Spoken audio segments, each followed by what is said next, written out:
as of, probably 10 or so years ago, every developer, is a DBA. There's the tools that allow you to do that, right?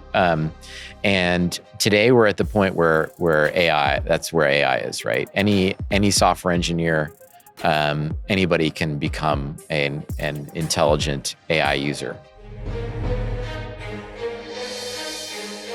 Who says tech can't be human?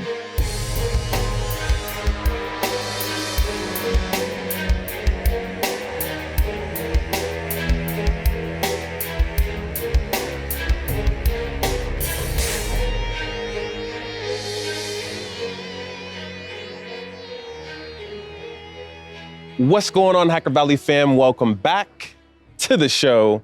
As you can see, we're here at RSA 2024, and we have to have great guests because there's so many people here. And with me today, let me tell you, I have a great guest, a repeat guest that's been here last year with us on the podcast, Paul Valente, CEO and co-founder of VISO Trust. Welcome back to the show. Thank you. I'm delighted to be here. Glad to have you back. It's crazy that it's been a year. It feels like it's been more like 6 months, but how have you been in the meantime? I've been great. Yeah? I've been great. Good to hear. One thing that we didn't speak about on our last recording that we did together was your background as a CISO. And I think that there's a lot of confusion when it comes down to what the CISO role is. On one hand, you hear the term CISO, and then on the other term, you hear CISO. So tell me a little bit about what your role was as a CISO. Well, I always went by CISO, right? Yeah. But I know now there's a third one. There's also CISO. CISO, right? Yeah. There's quite a few pronunciations out there. But I was a CISO at several companies, Restoration Hardware, Lending Club, ASAP. Spent over 25 years in security, building security teams in highly regulated companies and publicly traded companies, and even a little time in the public sector as well. Yeah. So if you had to define what the CISO role is, how would you encapsulate it within 2 to 3 sentences? 2 to 3 sentences. So really the person that carries the responsibility for security at the organization and represents the concept of security to the organization. Yeah.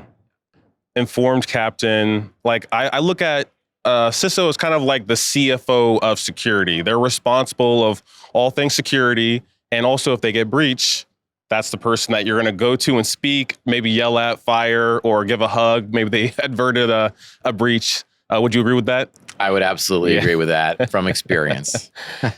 So looking back, now that you're a CEO and you're out of the world of being a CISO, even though you speak to CISOs probably every day. I do.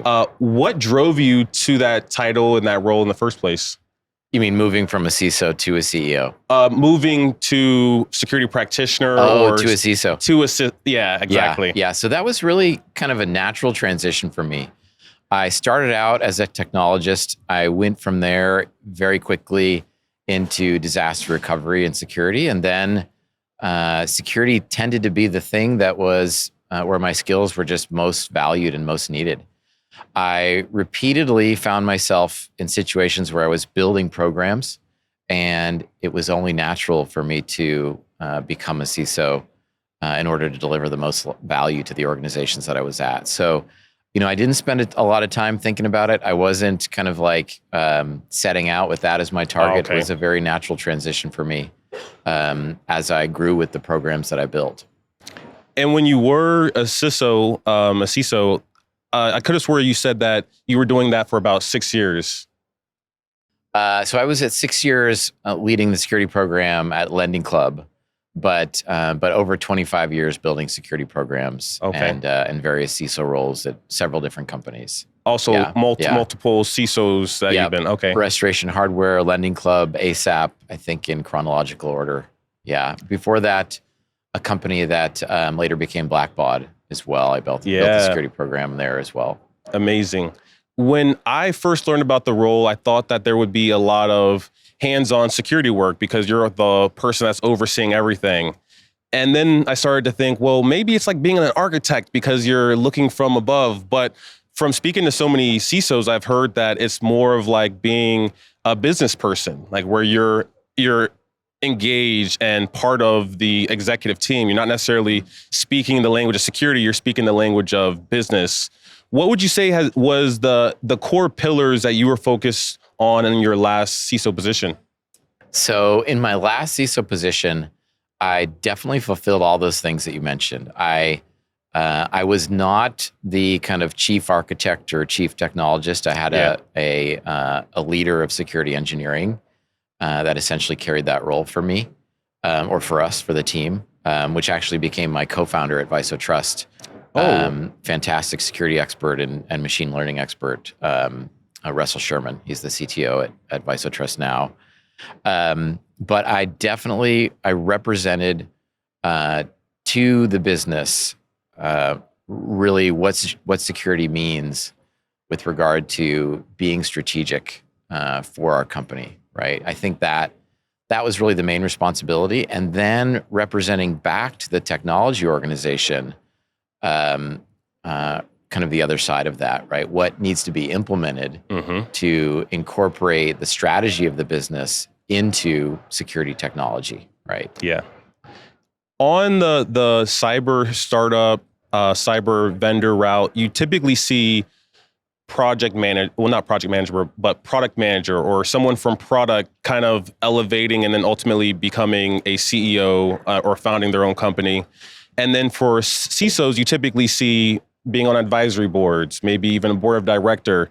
But your journey is a little bit different. So why start a company rather than join another team or build another program?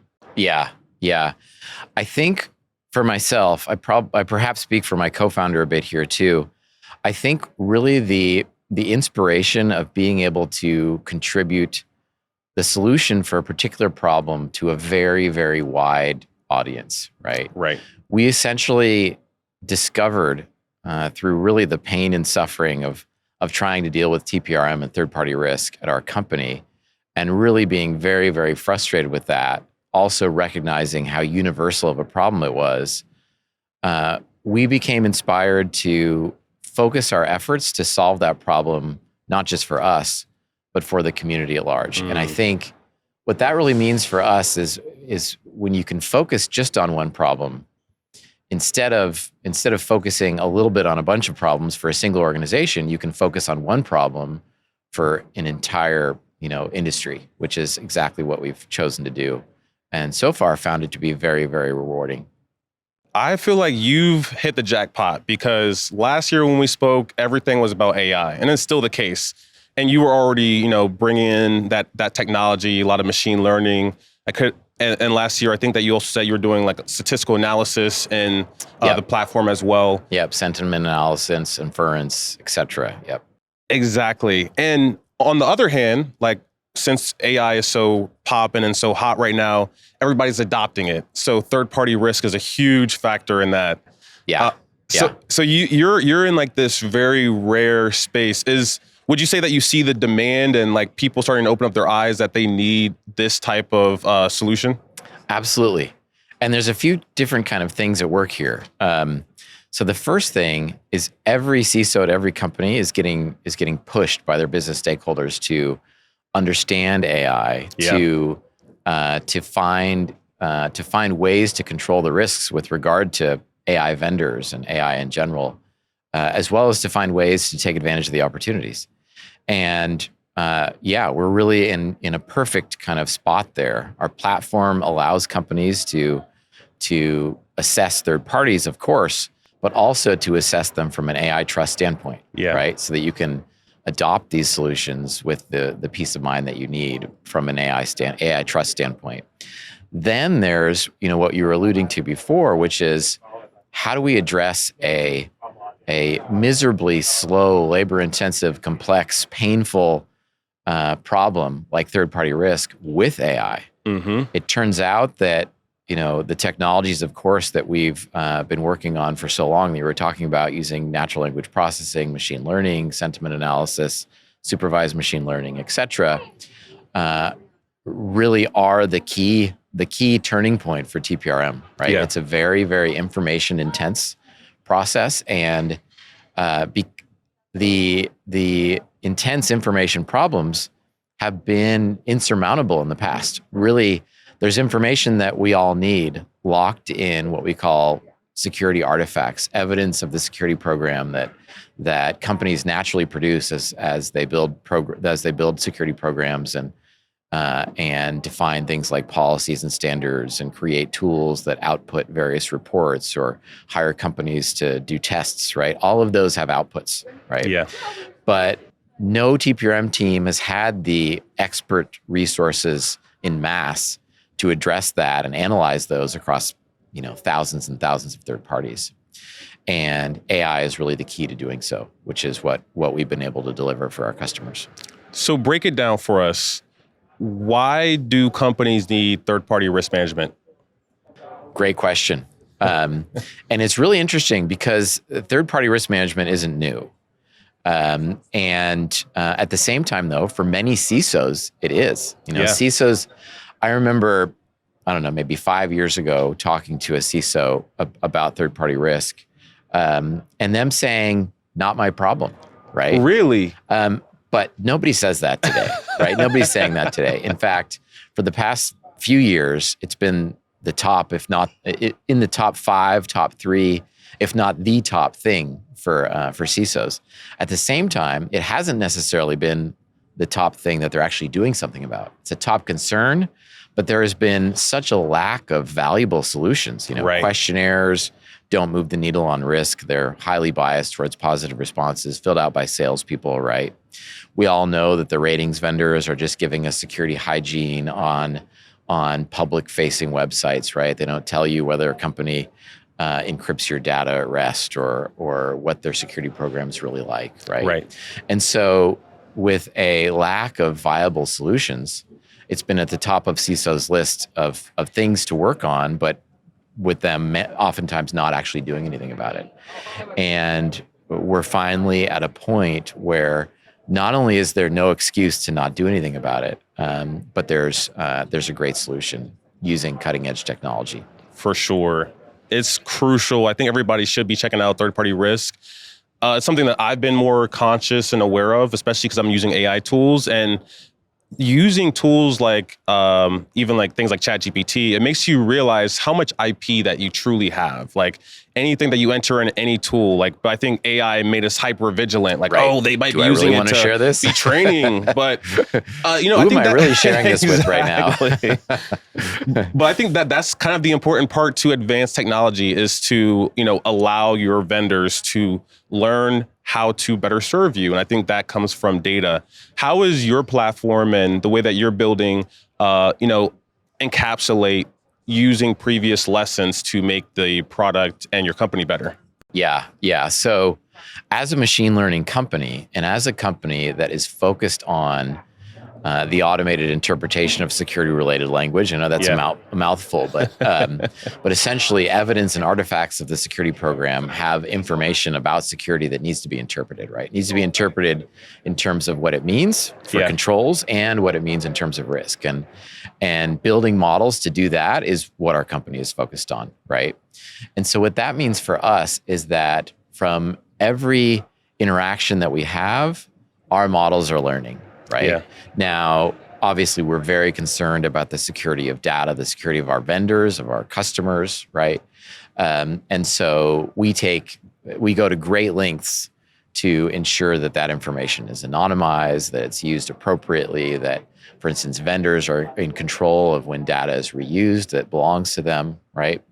And we're able to do that in a way where we can create fantastic economies of scale to allow very, very accurate risk determinations very, very quickly, right? And that essentially gives our customers the ability to take a process that was once confined to only their most critical relationships because they just can't afford to hire the experts and to scale to thousands and thousands of third parties, to instead shift this process left, assess any number of companies when they're looking at perhaps purchasing a new solution, take that information into account and make better decisions up front, right? And then continuously manage, monitor, assess, and remediate their relationships at large across their entire vendor footprint. So really a very, very powerful paradigm shift that's perfectly timed with this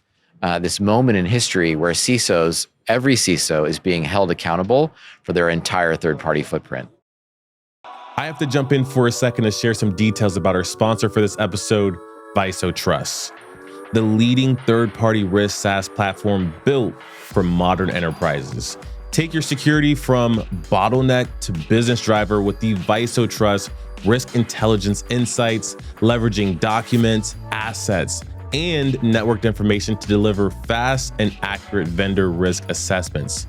Get higher coverage and accuracy at 100% with VISO's lightning fast approach. Assess any vendor regardless of maturity. You can finally banish the assessment backlog and map to over 30 plus common frameworks.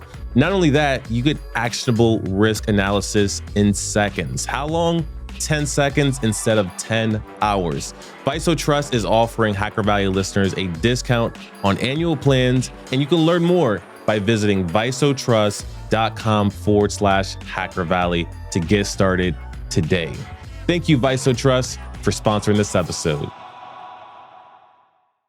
I'm sure before building VISO Trust, you tried to build it at places like Lending Club and other places that you were a CISO for. Yeah. But you learned the hard lessons. It's like, okay, if I want to solve this problem, I need to give this problem my full attention. Yeah. When you were first starting out, or even today, what is the most valuable piece of data that you can get from a vendor to be better prepared for something like third-party risk? That's a great question. I think if all I could do is collect limited pieces of information from vendors, I would focus on a few basic things. Now, these aren't going to be shocking to folks, but I would collect whatever third-party reports they have. This would include, things like SOC reports, ISOs, and especially penetration tests. Of course, I would allow redacted and executive summaries. Otherwise, they're not going to give them to you, right? Yeah. You don't need to exploit them. And then other basic things like policies and standards, if they're very, very early job descriptions from their security personnel. And from studying these, you can get a high degree of valuable information. Now, there's of course limitations to that. That can be very time consuming, right? And if you're dealing with a lot of vendors, that's going to be a big problem for you. Or if your business is bringing on new ones really quickly, it's going to be a big problem. But that's the highest quality data for sure.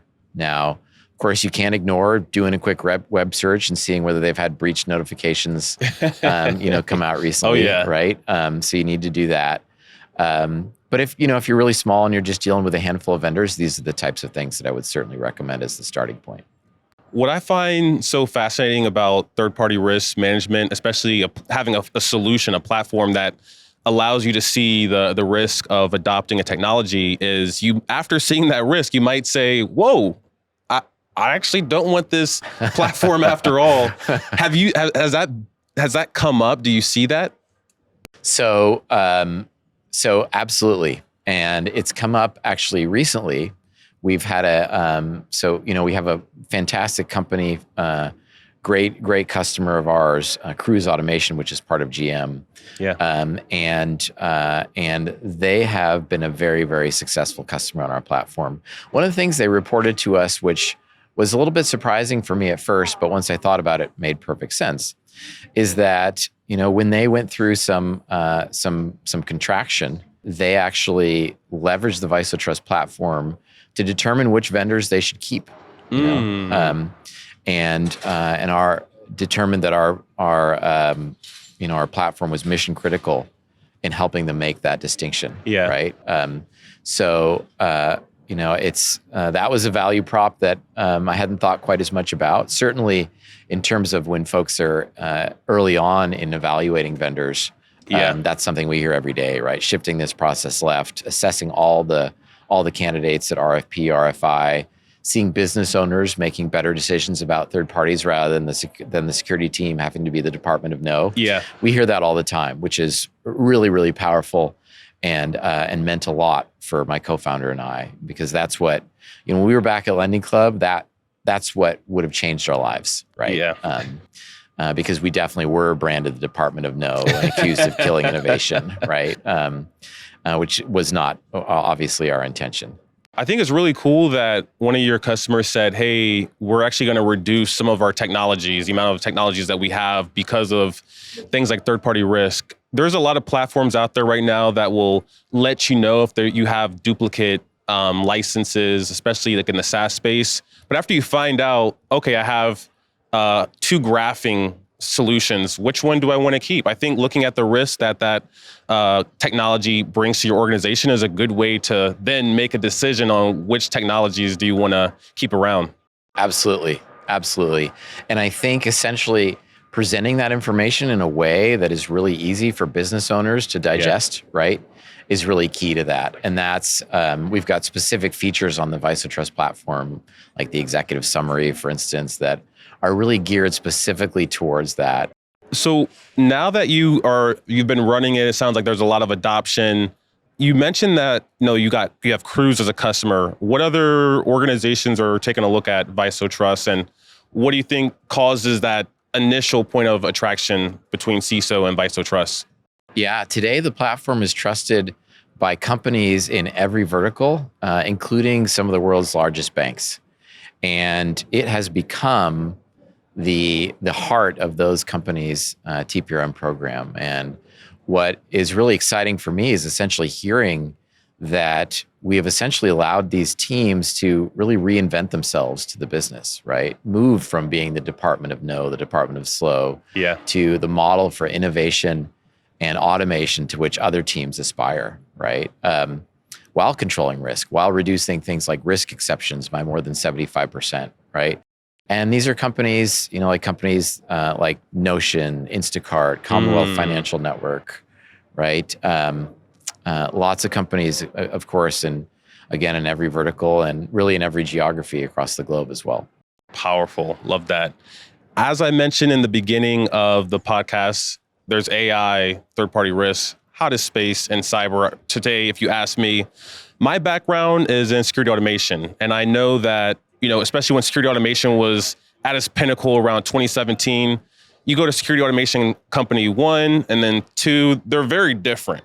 Like there's overlap, but there's very unique attributes about the companies. And I would imagine the same for third-party risk. What is the differentiation for VISO Trust from other platforms? Yeah, so third-party risk has been around a while, right? It was historically mostly focused on in highly regulated industries, but today it's important for every CISO. And there's probably 100 ways to put a security questionnaire online, right? And then there's probably 20 or more solutions for getting a rating of a vendor with open source intelligence, right? And I think what's really exciting about VISO is that we're neither of those things. And we're the only company that allows you to assess companies using evidence and artifacts of the security program across a diverse set of public and private sources, using artificial intelligence to eliminate the work, eliminate the toil, and to give you faster results at scale that are more accurate, right? We use a human in the loop to assure 100% true positive findings, right? 100% accuracy. And we consistently deliver more than 5 times the true positive findings on third parties than ratings or questionnaires, right? Which really allows companies to, at scale, take control of their third-party risk. And we're really leading essentially what we see as a category shift, really moving from questionnaires and ratings that have these problems with scale, with accuracy, to AI-based evidence and artifact-based assessment. Yeah. I'm a huge AI fan, and I know that you are as well. You brought up many different facets that VISO invests in when it comes to AI. For someone that is looking to do something like third-party risk or just explore AI and cybersecurity, what direction or advice would you have for someone that's trying to learn more about the space? Yeah, that's a great question. I think I think the first is get started. I mean, it's essentially, go for it. There's a lot of resources out there to learn quickly. AI using open source tools. It's essentially at one point databases were just for DBAs, right? Yep. As of probably 10 or so years ago, every developer is a DBA. There's the tools that allow you to do that, right? And today we're at the point where AI, that's where AI is, right? Any software engineer, anybody can become an intelligent AI user, right? So jump in, get started, do some tutorials and start playing with it. Yeah, I would highly recommend. I mean, it's the time. AI is taking over. But so is third-party risk. And I think that's one area that whether you're a CISO or a CEO, you have to pay a little bit of attention to, if not immense attention. I would encourage everybody to check out VISO Trust. Paul, it's been a pleasure and an honor to have you back on the show. Thank you so much. Great to be here. Yes, thank you. And with that, we will see everyone next time. Thank you.